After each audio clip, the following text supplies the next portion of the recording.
যেই নবীর জন্য আমার আল্লাহ বড় পাগল, আমার নবীজি জানায়া দেন উম্মতের দল, আমার জন্য আমার আল্লাহ পাগল, আর আমি মুহাম্মদ হাসান হুসাইনের পাগল। এই হাসান হুসাইন রাদিয়াল্লাহু আনহুম নবীজি যখন নামাজ আদায় করতেন, নবীজির কাঁধের উপরে উঠে বসতেন আর চুমু খাইতেন। আমার নবীজি নামাজরত অবস্থায় হাসানকে গালের ভিতরে চুমু দিয়ে নামাজ আদায় করতেন।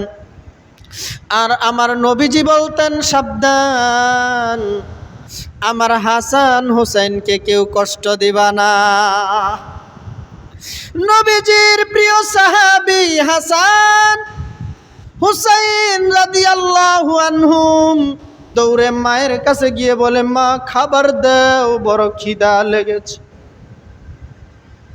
মা আঁচল দিয়ে চুপটি বেঁধে চোখের পানি ছেড়ে বলে, হাসান ঘরে তো খাবার নাই রে, যাও তুমি তোমার বাবার কাছে চলে যাও। দৌড় দিয়ে বাবার কাছে যায়।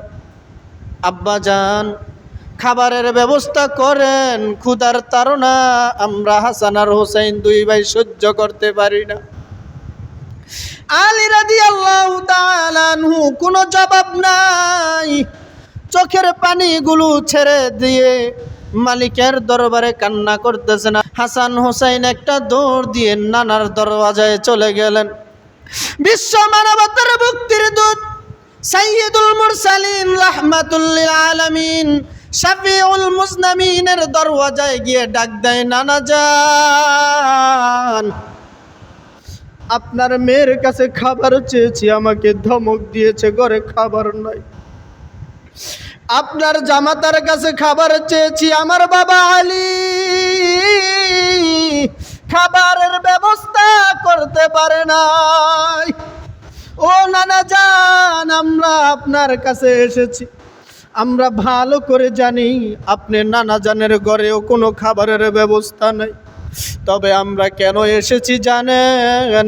আমরা হাসান হুসাইন, আপনি রাহমাতুল লিল আলামিন, আমাদের নানা জানের চেহারা দেখলে আমাদের ক্ষুধা নিবারণ হয়ে যায়। আর হুজুরে বলেন সুবহানাল্লাহি ওয়া বিহামদিহি। কেমন রাহমাতুল লিল আলামিন, কেমন ছিলেন হাসান, কেমন ছিলেন হুসাইন। যেই হাসান হুসাইনের মাস হলো এই মুহররমের মাস। এই মুহররম মাস আসলেই তো কারবালার কথা মনে পড়ে যায়। ও ইয়াজিদের বংশধর, ও আব্দুল্লাহ ইবনে সাবার বংশধর, কি ব্যবহার করেছো হাসান হুসাইনের সাথে রে। আমার হাসান হুসাইনের হাতের হাউজে কাউসারের পানি তোদের কপালে নাই।